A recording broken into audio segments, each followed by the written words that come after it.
Welcome to the Spirit-Led Podcast, your guide on a journey to full enlightenment in this beautiful life. I'm your host, Joan Hope Craig. Each episode we explore spiritual wisdom, life's purpose, and the profound impact of daily choices on our personal growth and the world. Well, Reverend Sasu, I am just so honored to have you here. This has been, you've been the person I actually wanted to interview first on the podcast, so it's an honor. And welcome today. Thank you. I'm going to introduce you to the audience.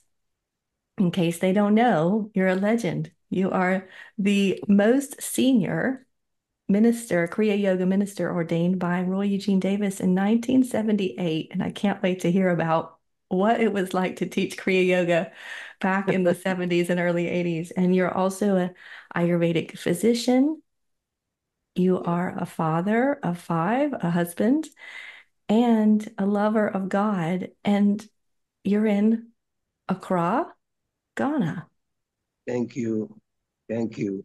Can you hear my voice? Yes, I hear you wonderfully and see you in your orange chair, and I see a piece of Lahiri's face behind you, which is wonderful.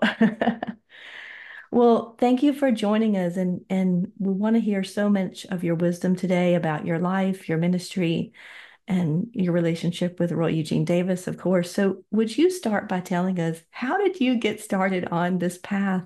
What was going on in your life way back then, and how did you find Kriya Yoga? Okay. I used to live in Virginia, in Annandale and Alexandria, in Virginia.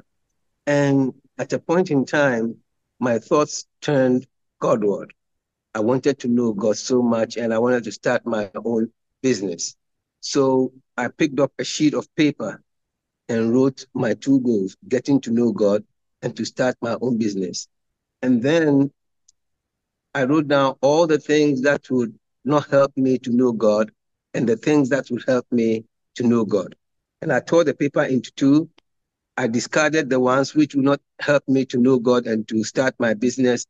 And I pasted the other one on my bathroom mirror. So every morning when I wake up to go to brush my teeth, I will look on the mirror and read, "I like to know God," and then to start my own business.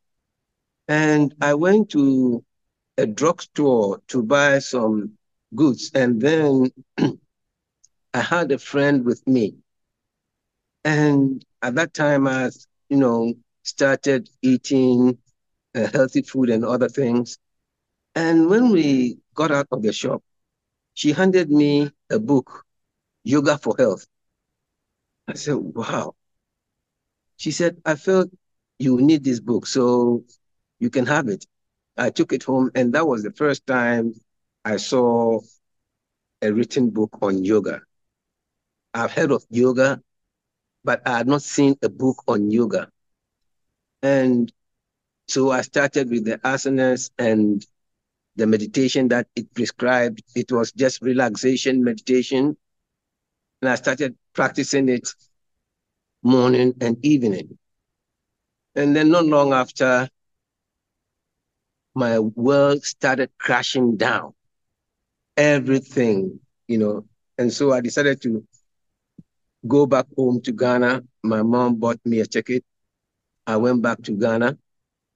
And when I got to Ghana, a friend of mine, my best friend, invited me to a nightclub. He had invited 2 girls. And midway through our meeting, he found out I was not interested. So I went to the bathroom and he came and said, "What's happening?" I said, "Look, my brother, I'm not interested in, girls and all this." And he said, "What are you interested in?" I said, "God." He said, "Oh, so then I have books on spirituality. Would you like to see them?" I said, "Yes." So we dropped the girls off and we went to his house, and he pulled a drawer and it had books by Roy Eugene Davis, by Ramana Maharishi, by U.S. Anderson, and Joe Goldsmith, and Moody Sadhu, a lot of books. I picked them, and, immediately I started reading Roy's books, something hit me like, you've known this before. And so I picked all the books, I took them home, sent the rest back and kept Roy's and kept on reading. I read This is Reality, Studies in Truth, Darshan, The Vision of Light, and I think there was another book. And midway reading the books, I sat down and I said, Lord, if this is my teacher and this is my teaching, then open the way. If not, then close it. In 2 weeks, I was back in the US. And when I went back to the US, I went to where my brother and his wife lived, and I said some goods, a lot of African beads there. I sat to meditate one evening, and in opening my eyes, I was directed inwardly to go turn on the television. Soon as I turned on the television, it was a cultural thing which was closing on television. And they had the addresses and telephone numbers of various people who could buy the beads. And so I wrote them down. And the next day I called and a lady responded. I went, she bought all the beads, but didn't have all the money for me. So I told her my elder brother would come for the rest of the money. And I had some money with me. So the next day I went to a Greyhound station in Springfield in Virginia. And I asked them, I wanted to buy a ticket to Lakemont in Georgia. The ticket seller, the vendor told me there was no such place on their map. And an old man sitting in the back said, oh yes, there is a Lakemont. I know. What I will do is that Greyhound does not go to Lakemont, but you go to Atlanta. When you get to Atlanta, look for Continental Trailways, and they go to Lakemont. So I went to Atlanta and then bought the ticket to Lakemont. The next day I got on, but it was, I left on the 23rd. On the 24th, I was in Georgia early in the morning. I bought the ticket, but Continental Trailways went through every nook and cranny. And so I got tired midway. And when we got to Cornelia, I got off the bus and I went to the taxi rank and asked them if they knew Lakemont. And one driver said, yes, he knew Lakemont and he had taken some people there before. So I sat in his taxi and I was able to, I had 2 suitcases. One had my money and the one which had my money had been left in Atlanta. So I picked the other suitcase. I had some money in my pocket, but my main money was in the other suitcase. And whilst we were going, my eyes were on the driver's meter. It was a metered taxi. So my eyes were focused on the meter, and the driver saw that I was feeling some apprehension. So he turned off the meter. I said, I'll take you there anyway. When we get there, we find out how much you should pay me. So we drove, and fortunately, we drove all the way to the front of Roy's house, and we stopped. I didn't know it was Roy's house. Then I saw 2 little children. I asked them, can you show me where Roy Eugene Davis's house is? They said, you are standing in front of his house. I said, thank you. I walked to the front door, knocked on the door, and out came this very tall guy. He said, hi, how are you? What can I do for you? And I said, sir, my name is Samuel. I'm from Ghana, and I've come to study with you. He looked at me in the eyes, he smiled. He said, okay. He pointed at one of the trailer houses, and he said, you just go and make yourself comfortable there. I'll send someone to be with you. And he started talking to the driver. He picked his wallet, and I saw him paying the driver the fare. But I made up my mind I would ask him later on and pay him back. But anytime I made up my mind to ask him for the money, the thought will flow out of my mind. I'll forget about it.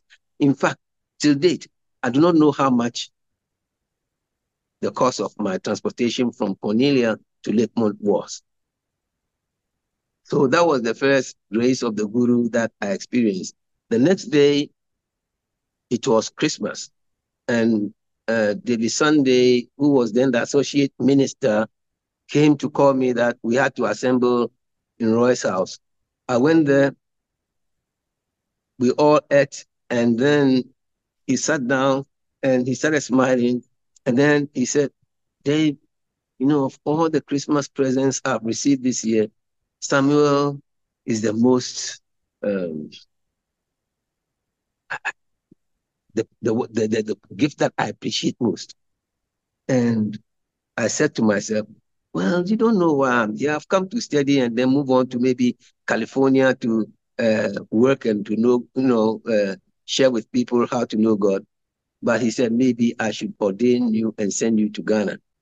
After that, and the next day, he asked David to share with me the Hong Sau mantra meditation. David shared with me, and towards New Year, he himself took me into the meditation hall and taught me how to use the Kriya Yoga pranayama. And so that's how I met Roy.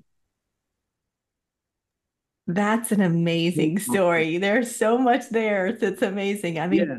what's also standing out to me is that you met him right at Christmas time, which is when he met Right, Yogananda. So right. it's like, and how amazing that here you are praying, if this is meant to be, show me. And you're back in the US. Somebody bought the Mm-hmm. beads.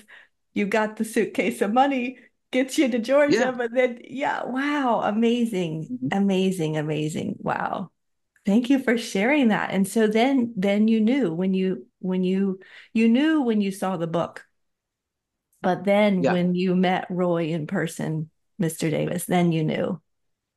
Oh, yeah. Mm-hmm. Wow. And And it seems like your business got started because you were selling beads.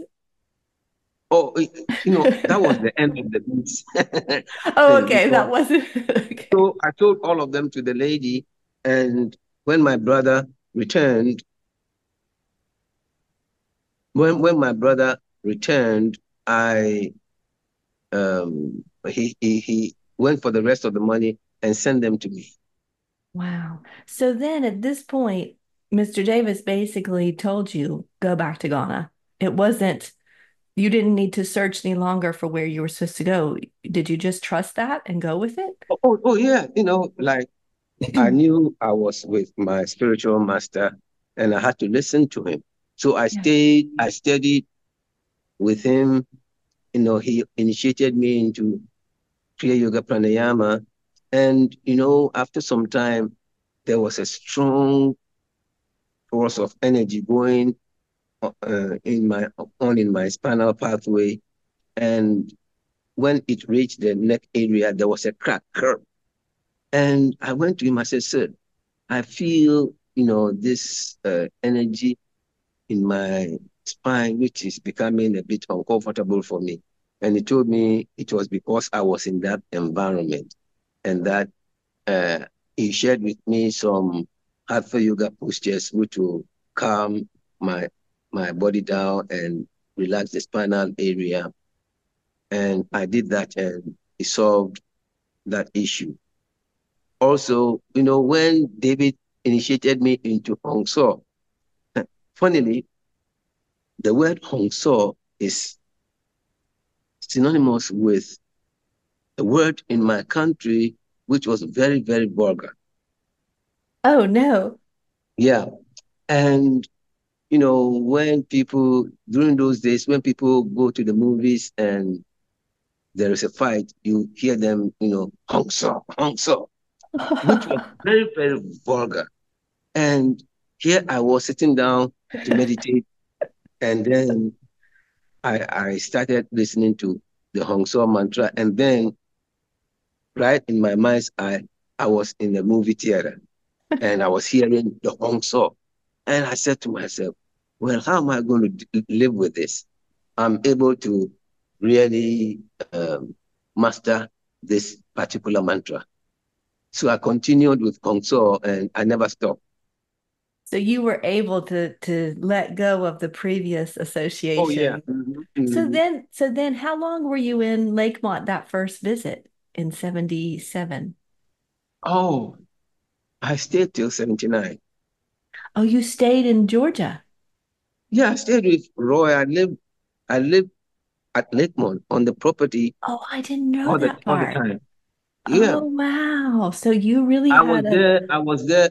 Formerly, it was uh, Miss Kathleen Lowe, myself, David Sunday, and then later on, Ron Linden and his wife Donna. His wife then Donna came from San Jose to also stay there, and it was in that during that period that Roy ordained Ron Linden, uh, John Steger, and myself so in you like. were there, so you lived on the property.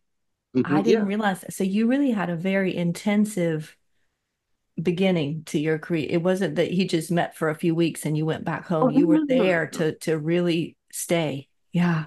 Yeah, Wow. I stayed there. I stayed there. I mean, I tell you that, you know, there was a group, uh, Miss Kathleen Lowe, David Sunday, Ron Linden, myself, and I think later on, um,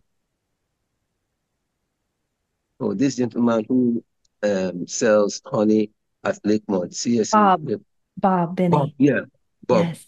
Yes. Bob The also early came. the early because Mr. Davis only got there in what 72. So he'd been there 73, I five think, or and six 72, years. and then 73, 73. I think was it 73 that Kathleen went, or 7? Either Kathleen went there either 73 or 75. Wow. Wow. Well, what an honor. That's amazing. And I don't know David Sunday. That name's not familiar to me, but I Oh, was oh, much yeah, later. I came yeah. much He was later. he was he was the first amongst us that Roy ordained. Okay. He was the time I was there. He was the associate minister. Okay, so you were there, you had this intensive period, and could you share some experiences from that time that helped you shape the rest of your life? What are some memories that really stand out? You know, the training was a hands-on thing. The first thing was to see if I was a lazy person or not. I was in my in the house, lying on the couch on a Sunday afternoon. It was after a Sunday morning meditation when I had a knock on my door. When I opened, it was Roy's then wife, Caroline, who came in and said, "Hi, Sam. We are all at the plant painting. Would you like to come?" She didn't say, "Come join us," but "Would you like to come join us?" I said, "Yeah." It was very cold too. It was in this December or early January. And I had not painted before, but I followed her. I went and I learned how to paint then. And whilst painting, after a while, I saw that everyone had left. And I continued painting by myself. I ended up, not that same day, but the following day, I went ahead and painted everything that needed to be painted at late morning, and that really pleased Roy because he saw that, I was intent on staying. And so that was the first, to me, later on, I sat down and I figured it out. That was the first test. Um, then also, one time, Roy, I think that was in 78, Roy traveled to Japan to Masaharu Taniguchi's organization, Station no Ye. And I used to be fond of asking him questions. But whenever I asked him a question, he would turn around and ask me the same question. Sam, what do you think about this question? And after I answered, he said, you see, you just wanted confirmation. And so he had traveled that morning. I was in the house and I had a question, and this knowing question which needed an immediate answer. And so I decided to go and ask him, go to his office to ask him. And while descending through the woods, if you've been to Lakemont, you see that Roy's house on the left, there is the first trailer house. Yeah. From, opposite the trailer house, you have a little, like a little forest. Okay. Now, I normally went through that forest to the little lake there, and The little pond, it's yeah, down a that deep pond, that hill. fish Yes, pond, I know that that fish one. pond. Yes. Yeah, so coming down that little forest, I saw, the answer popped up in my mind with this knowing also, Roy is not the body. Roy is a state of consciousness. And if you meditate intensely and you are able to read that state of consciousness, you never need to ask Roy any question. And so that became my next thing. I never asked Roy any philosophical question again because I will meditate and the answer will come. So, like, I knew that Roy's body was just a convenience and that the real Roy was a state of consciousness. And if I was able to read that state of consciousness, everything was okay. I was in the book room putting in truth journals. We used to stuff truth journals and send them to people all over the world. I was there working on a batch of truth journals when Roy walked in and he says to me, Samuel, next week you will start your training and I want you to watch me. Will be going to Atlanta for my first seminar of the year. So I said, okay, we went to the place and right about time that Roy would come, David Sunday came and said that we had to go and usher in Roy into the lecture hall. So we ushered Roy in and I sat up front. Sitting up front, my whole attention was focused on Roy. And then after some time, I found out that before he could say a word, I would hear the word inside before he would utter it. And I found it quite interesting that, I had been able to tap into my guru's mental space and I was hearing the words before they came out of his mouth. And so from that time onwards, I always sat up in front, on the front seat, listening to him. And that also is one experience I always cherish. Wow. Did that help you later in life? Because we're going to hear about this soon, but you have become a leader in your community and do a lot of speaking. Did it help you feel confident when you needed to speak to groups that you had observed that?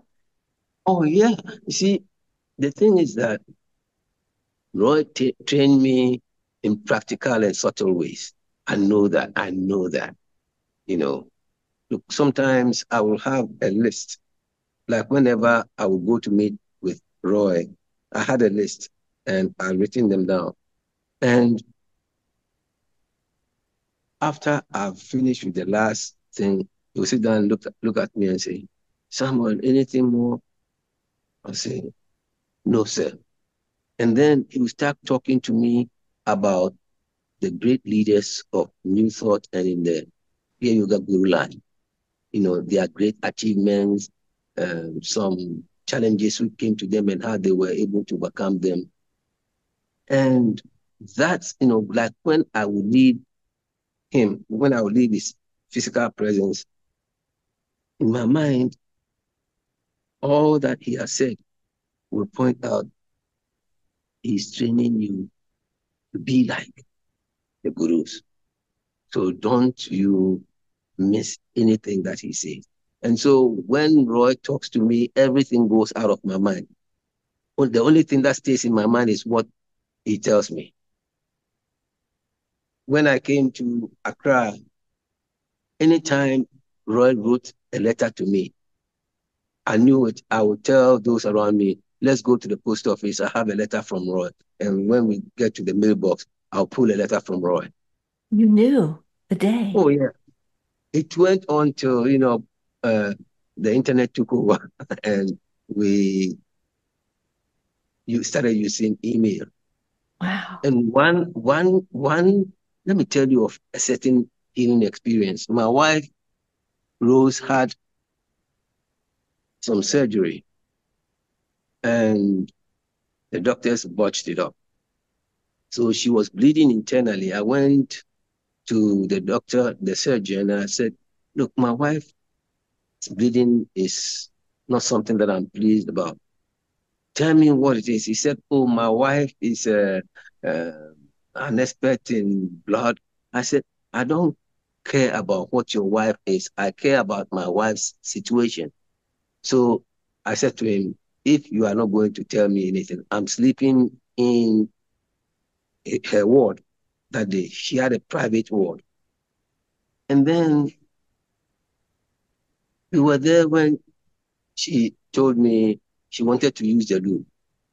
I said, okay. It was after 10 in the evening, in the night. And then she went to use the loo. And after some time, I called her. And she said I should come in. When I went in, I looked in the commode and it was only blood. And she told me she wanted to go out. So she stood up and started walking out of the room to the corridor naked. And so I ran after her. And just as I was about to reach her, she was falling and I held her and placed her on the bed. And then I ran out and the anesthetist had become a friend of hers. So he was coming to tell us that he was going home. And I told him what had happened. He said, look, can you go to the main teaching hospital for some pints of blood and um, another thing? And I said, okay.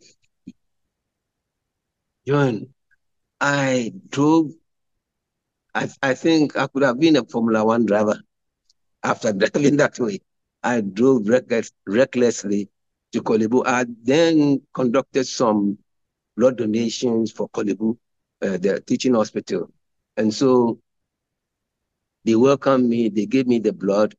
And when I returned, I was told that the main surgeon had also gone to the military hospital for some blood and plasma. Yeah, it was blood and plasma. So when I brought the blood, the doctor then in charge started the blood transfusion. But at the point, the blood stopped going into her body. She was not responsive, and the doctor ran away. I was the only one left with my wife. I checked her pulse because, I knew about pulse diagnosis. Then I checked her pulse, and I couldn't feel much. And I said, wait a minute, what do I do? I went to look for some of the nurses. I couldn't find any nurse around. So I sat in my car. I ran to an internet cafe and typed a letter to Roy, not knowing Roy was in his office. So immediately I sent it. I saw that he was also typing and he sent a message back. Don't worry, Sam. I love both Rose and yourself so dearly. Then I drove back to the hospital. When I got back, my wife was breathing. The blood was flowing again. Yeah. And then I called the doctor. The doctor responded and I said, look, come, my wife is all right. The blood is flowing again. Then when he came in, he said, my brother, we've been having some strange issues here this time of the week for about the past 3 weeks. And we've been losing our patients at the same time. And so when it happened, I knew your wife was gone and I couldn't tell you, my friend, that your wife was gone. And then the next day, the head of the nurses came to me and said to me, oh, you know, you should, the God that you worship, and she told me the church that you attend, don't stop going there because your God is a good God. I said, I know that, you know, and Roy saved my wife. Wow. Yeah. You know, I have so many stories which can be confirmed. Even this building that I am in. You know, I shared with Roy that we were building a temple. And he said to me, Sam, find out the total cost and I will help raise money for you. I asked the contractor how much it will cost to finish the building. He said he didn't know. So I had to go for a valuer. I looked, and the day the valuer handed me how much it will cost to finish the building, that was the day I saw on the internet that Roy had made his Mahasamadhi. I said, my goodness, what do I do? But then I had that firm consolation within me that it will be all right. John, you won't believe it. Money started coming in, so, cement, iron rods, um, cinder blocks, everything started coming in. And in a short while, we finished building the ground floor, the first floor, and the second floor. I mean, when you come here, it's like a facility in America. It's I the first saw the class facility. pictures. It is beautiful from the outside, and I read the description that you have a floor for children's activities, Yeah, adults, the temple. yeah. We Amazing. have we have a place for children from 1 to 5 years, and then the next room is a bookstore, and then the next room they are on the ground floor. The next room is from ages 6 to 12, and then we have a place where we practice hatha yoga, and then a kitchen with a display freezer, and then a freezer and a cooker. When we have wedding or funeral receptions, that is where food is Yeah. served A from. community. And Yeah, community room. Yeah. yeah. And so, you know, by Roy's grace, this building came up, and the king of Accra was the one who came to help the day we dedicated this building to Wow. the glory Wow. of God, Roy, and the gurus. Reverend, would you fill in some of the blanks for us? Because okay, here you were at Lakemont in the late 70s to 79. And then when you came back to Ghana, tell us about what happened when you came back and how did the ministry grow along all these years to be where you are now? That may be Okay. like take us 2 weeks to talk about, but maybe you Oh, can oh, give us no, the short, I'll the be highlights. precise. You know, just before leaving Lakeland, I was with Roy and Kathleen in front of Kathleen's office then. And then Roy handed me an envelope and said, Samuel, you know, this envelope is for you from here to Atlanta Airport. It has $200 in it. He said, you know, Jesus didn't give his disciples any money to go start their ministry. But you have an advantage. You have $200. He said, when your plane takes off to Accra, Ghana, you should know that your call to ministry starts from that time.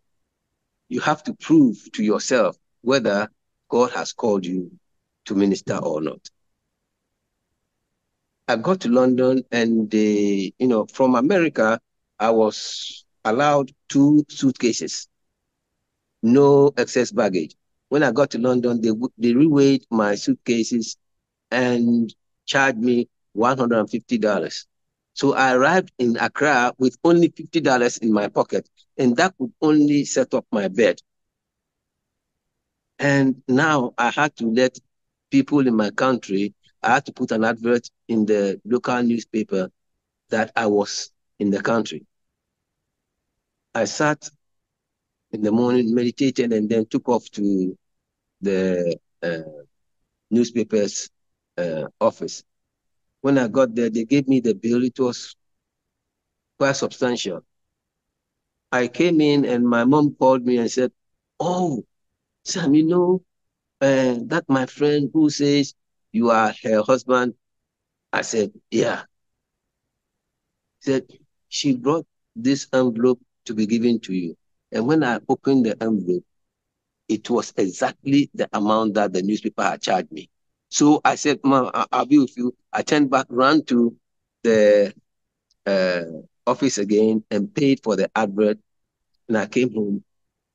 When I came home, I went straight into my bedroom, laid on the bed, and tears started flowing. I said, "God, you have really shown me that you show up anytime I need your help." It was too surreal. The exact amount of money needed for the advert was what my mother's friend gave to me. And there is this thing. The reason why she said I was her husband was that when I was born, they said my body looked like a very, very old man, you know. And so I always tease people that I came grown and I am now in my, latter years, and my body is now young, you know, Well, you as the do look years. young to have lived all the things you're telling me. Well, Wow. So it seems like one thing after another happened in your life that just mhm. And so confirmed. when we inaugurated CSA on the 3rd of June in 1979, the next day there was a coup d'etat, a military coup d'etat in the country, and it was a very brutal one. And so Roy asked me, he said, "Son, do you want to come back?" And I sat down. I said, "Look, I'm either part of the problem or part of the solution. If there's a problem in the country now, I need to step up and to help." And so I said, "Well, I'd rather stay in Ghana." And the military sent people to listen into our lectures because you see, CSA, and if you remove the S and you put I, there is CIA. And at that time, people knew that I had returned from America. And so, they thought that maybe I was connected to CIA. And people would, like teaching creative imagination and other things was not something that you heard anyone talking about in the country. And so soldiers came, the military intelligence people who came became CSA members because they went back and told those who sent them, "Look, the guy is teaching something very remarkable. You should go and listen to him." And so eventually I started creative living seminars, because I went to all the metaphysical groups in the country to invite them to the creative living seminars, and they were all asking me whether Ghanaians were ready for the truth. I said, "Do people go to church? You have a lot of churches and mosques around. And why are you also in this country?" So it is not just for 2 or 3 people, it is for everyone. We have to find a way to reach the minds and hearts of our people and share something remarkable with them. And so we started. And eventually, I started traveling to Nigeria too. And that was where I met one of our ace broadcasters who had left Ghana Broadcasting Corporation and was then working in Nigeria. And he interviewed me and told me he was retiring to return to Ghana, and that when he came back to Ghana, we could start a similar television program. And so we started a program called Contemplation, and I was on it most of the time. Oh, some ministers in this country told their congregants to fast because what I was saying, I was explaining the Christian scriptures from my yogic background, and it went so well with the people. But, the ministers were teaching them something else. And so they didn't like it. Even they wrote to the Ghana Broadcasting Corporation, to the producer of the program, that they should drop me because I was not making them have business as usual. Mm-hmm. And I said, well, you let me go and your viewership will drop because a lot of people watch your program because of me. And so it's either you let me go and the program stops by itself, or you maintain me and we go on like we've been doing. At a point, they were able to succeed. The program was taken off the air. They said we must, produce the show ourselves. So I got the guests who were from other metaphysical organizations, and we came up with some money, and we started a show called About Life. And we had one of us who were friends as the compere or the moderator of the show. And he also got a car, had an accident, and made his transition. And so the show had to stop. In fact, before the show stopped, I became a moderator. I moderated a show with the Brahma Kumari head worldwide. She came for a visit in Accra, and I was sanctioned to go and interview her. Now, who is that? So Who is that person? The Brahma. it was a minute, a lady. I forgot. I don't know. I don't know. It's been a long time ago. I've forgotten about her name. Was it a Mm. Buddhist person? Yeah, and Oh, the head of the Brahma Kumaris. yes. They are a group from India. Oh, okay, okay. Well, and you're kind of touching on something I wondered about, which is you mentioned that you taught the Christian scriptures with your yogic background. And Mm. so Ghana is primarily Christian with some Yeah, you have more Christian, Muslim. Hmm. Muslim, Christian. Muslim is the second, and then traditional religions, and then other religions also. So you We have needed to really, all the religions you needed to of the world speak in their Ghana. language. Like you couldn't just come in and immediately start teaching the Yoga Sutras. You had to teach in a way people could relate. Yeah, I was fortunate enough to have met two people who really helped me change my way of looking at things. One was a chief. Roy met him when he came to Ghana for the first time. He was Nana Wontumiapa. He's made his transition now. I went to visit with him with the chief of staff of the then military government, who was one of his disciples. And as we sat talking, he said to me, young man, you understand English perfectly. You can speak English perfectly. But can you speak your own dialect like you speak English? I said, no. He said, get back to your dialect and get the meaning of the words. Because it is known that from your dialect, all of you were from Israel uh, from Egypt when Moses left Egypt. And so if you are able to recollect your dialect, you'll be able to teach people very well. And then I met one metaphysician, Dr. R.P. Bafo. He was the first vice chancellor of the university, the Kwame Nkrumah University of Kumasi.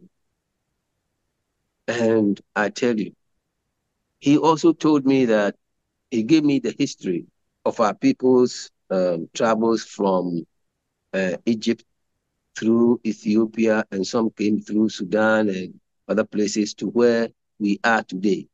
And said to me that, don't I know that our language is picturistic, just like the um, Egyptian hieroglyphics, because it's the hieroglyphics are in form. They have the forms of people and animals to communicate. And so he told me that, and I started thinking about it, and I was able to decipher the meaning of this Adam and Eve story in Genesis. Pramang Suganandaji said that anyone who wants to know more about the Christian religion should understand Genesis, the Gospel according to St. John, and the book of Revelations.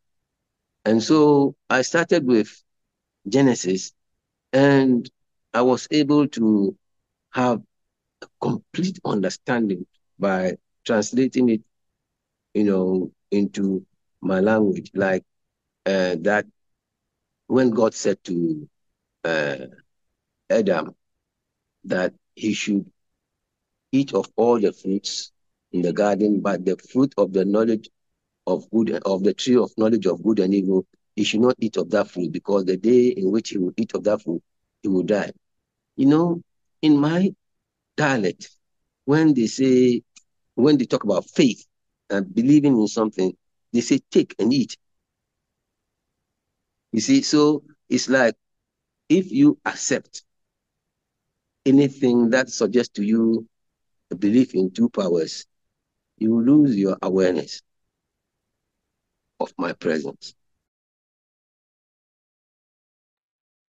I love that when you Teaching connected that. your heritage with yoga, with Christianity, it just Right, the light right. bulbs came on. And so I tell this you. wisdom of going to your language helped you Mhm. see this story for what it really was. That's amazing. Thank you. Thank you. Thank you. It was very, very, awakening. I said, oh my word. And you see, and when I found that out, I started teaching that also, and people were able to relate more with that than what their pastors were telling them. And so it really made the elite in the country gravitate towards me, you know. And so we had a lot of people, important people coming to CSA and all that. Um, the Wow. the chief of staff of the military government then was my personal friend, and in fact, it was through him that it was because of him that I almost lost my life. I traveled, we opened a health food restaurant at our former temple, where our former temple was. And we were packaging uh, semolina, a product of wheat. And we needed a plastic bag sealer, but there wasn't one in Ghana, but I seen one in Togo. And so I traveled to Togo to buy a plastic bag sealer. I went to Togo. I did not even spend 30 minutes in Togo. And on my way back, I went through customs, and the customs officer stopped me. He said, when was the last time you were here? I said, I just passed about 30 minutes ago. He said, someone wants to see you in town. I said, I don't know anyone in town. And before I could say Jack, there were two soldiers standing behind me. They ushered me into a taxi, took me to a place which was far from the customs point, and I was put in jail. And then after some time, they took off my clothes. I was naked in the cell. And then they took off they came, handcuffed me, and put a chain on my legs and ushered me into an office. I sat down, and there was a little window. People would come stand in the window as if they wanted people to identify me. And they kept on asking me the same questions over and over and over again. Oof. When I went back into the cell, the people in the other cells, there were some Ghanaians there. They said, you are in big trouble because over here, nobody knows you are here. And from time to time, they come take some of the people and go shoot them. You know, they also had a military government. And I said, my goodness, what have I come into? So I sat in meditation and I said, Lord, you are the same one in here. And you are the same one in these people who have arrested me. The truth that I have not committed any offense is very clear here. So may that truth also be clear in the minds of the people who have arrested me so that I can go back. Because I came here to buy plastic bags, not to foment any trouble. So, sure. Immediately I finished praying, the guard came, rattled his, he was holding a baton, rattled his baton on the railings of the cell, and he asked me, would you try to run away if I open the door? I said, no. He said, if you try to run away, I'll shoot you. I said, oh, I'm not running away anywhere.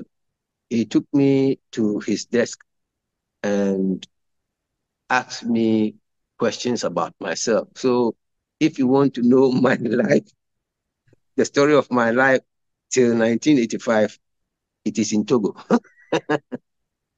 So the next morning, he went to his commanding officer and told the commanding officer, sir, it looks like we have the wrong guy, but you can also do your check.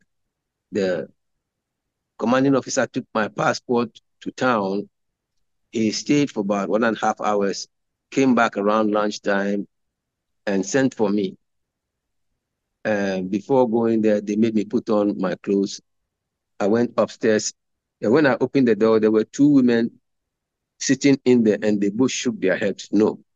And he hit my passport on his desk. He said, you are not the one that we are looking for. I said, sir, but can you tell me just what's happening? Because I'm at sea. I don't know what's all this about. And he said, you just look through the window.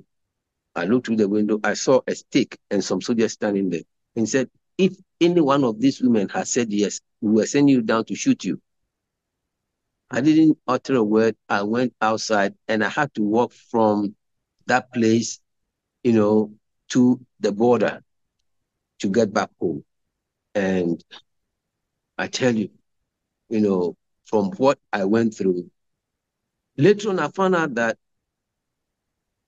it was because of the chief of staff of the government in my country, because my name and his name were always in the newspapers having seminars. They thought I was a member of government, and so prior to my visit, there had been some, I think, what do they call them? Some soldiers who tried to, invade Togo to cause trouble, and they were all killed. So they thought I was also coming to foment trouble. By the grace of God and gurus, I came out unscathed. Wow. What I'm taking from meeting you for the first time is that in your experience, when you got quiet and you prayed, God always answered, Oh, and yeah. and you knew God was not outside. It was you were praying Oh, to yeah. God that was inside and outside, but so many examples of that in your life. Yeah. That's what my life has been. What a God, beautiful message to share with us today. yeah, yeah. And like coming to the center, during the course of the week, I have an Ayurvedic clinic. When you were introducing me, you mentioned that I was an Yes. Ayurvedic physician.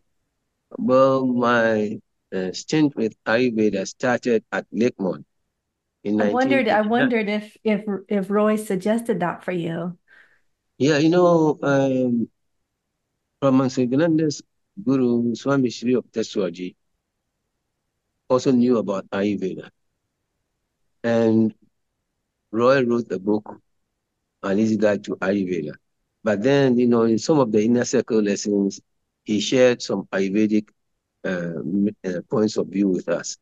And then, I don't know whether you know this eminent Ayurvedic physician in America, Dr. David Frawley.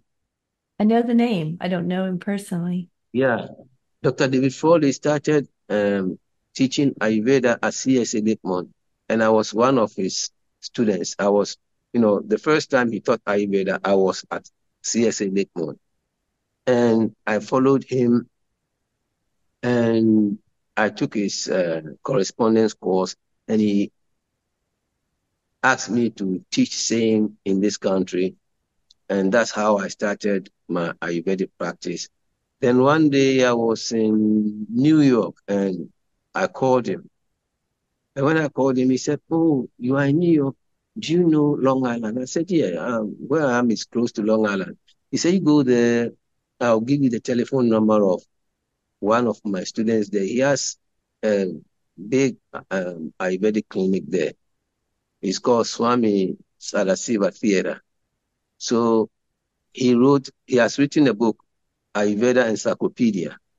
Hmm. So I went there and he received me graciously, and he said to me, because by then Dr. David Frawley had told me that he wanted to send me to continue my studies in Ayurveda in India. So I said, okay. And I told him that, and he said, look, don't go to the school that he has recommended. I know of three people who can teach you privately. And he told me that, but one of them refuses to teach international students. And I said to him, then that's the one that I want, the one who is refusing to teach. So he gave me his email address and his telephone number. And I sent him an email there that very evening. And he responded the next day that I was always welcome. And so when I came to Ghana, I decided to go. I made plans and I sent him an email that I was coming. He met me at a train station and he took me in and he said to me, "Do you know why I agreed to teach you?" I said, "No." He said, "Because you said you wanted the authentic Ayurveda. And the way you wrote, I knew that you were not just a common Ayurveda student, but you could be my hands, my eyes, my feet, my ears in your part of the world." And John, I mean, what he taught me practically changed my whole idea on Ayurveda. It was a hands-on teaching kind of thing, you know. And he lived in Haridwar. He was then the head of the government Ayurvedic college in Haridwar. Gurukul Kangri is what the place is called, the school he taught. And they had a hospital, government Ayurvedic hospital in Gurukul Kangri. And his name is Dr. Sham Srivastava, but he made his transition about 5 years ago. I went to him every year, and I also arranged for him to visit Ghana. And he really, really taught me most of the things that I do now in my clinic. And also, I met with another eminent Ayurvedic doctor who made his transition early this year, Dr. Mahadevan. He was a CSA member.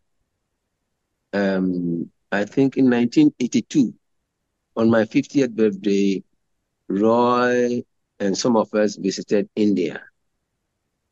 And when we got to Bangalore, I met Dr. Mahadevan. He walked up to me and he said, "It looks like your guru is very, very interested in you because amongst all the people, you were the only one he introduced to the public. So everyone is gravitating to asking questions. So I decided to ask you." And I told him that, oh, I also practice Ayurveda. He said, "Well, I'm an Ayurvedic doctor." And I said, "I was going to a place to study their system." He said, "Oh, don't worry. You come to my area. We'll teach you everything that you want to know about Kerala Ayurveda." So I Mm-hmm. went there and I studied under him too, and that also really opened my eyes to what Kerala Ayurveda is all about. You know, in Ayurveda, the northerners in northern India, they um, practice they practice turning substances into like how they say turning water into wine or Mm-hmm. yeah. They were alchemists. They were alchemists, and the Southerners were into herbal practice. And so when you go to the South, you have a lot of herbal um, medicines. And when you go to the North, that is where you have the rasas, like the alchemical compositions. Yeah, Fascinating. So you learned both. yeah. Is there anything else you want to share with the audience, the people who listen to the podcast? Some of them are longtime CSA members, but we also have some listeners who are relatively new. So is there any message you'd like to share with them? See, the Kriya Yoga path is not a path you touch and go. That is what this life is all about. My Ayurvedic guru in India, Dr. Srivastava, said to me, you know, life, when God created the world, he gave us yoga and taught the sages how to tune into him. But he gave Ayurveda to teach us how to live a long life to be able to awaken to yoga. And so that is why Mahabharata Kriya Babaji has been able to maintain his body for a very long time using Kakapa treatments. And that is why most people who know about Ayurveda and yoga can stay healthy and live long, because Ayurveda is the science of life, and science is the systematic knowledge of something. So the systematic knowledge of life gives them the ability to know what to do to stay for a long time, and also to accomplish the awakening into yoga.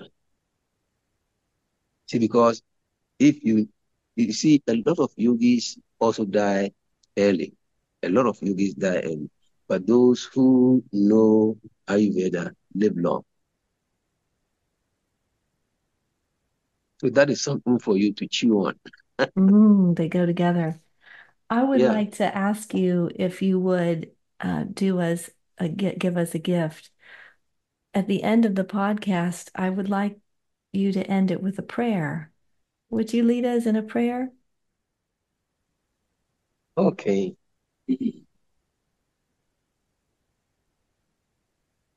Om Brahma.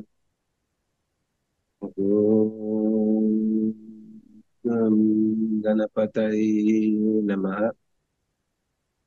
Om Bhagwan Dhanvantri Namaha. Om Bhagwan Shri Krishna Namaha. Om Lord Jesus Christ Namaha. Om Bhagavan Shri Agastya Ji Namaha. Om Mahavachar Kriya Babaji Namaha.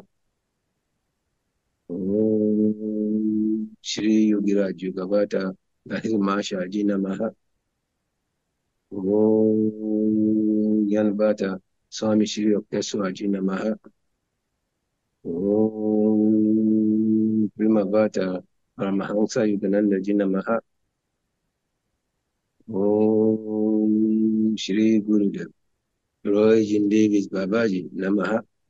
Hari Om.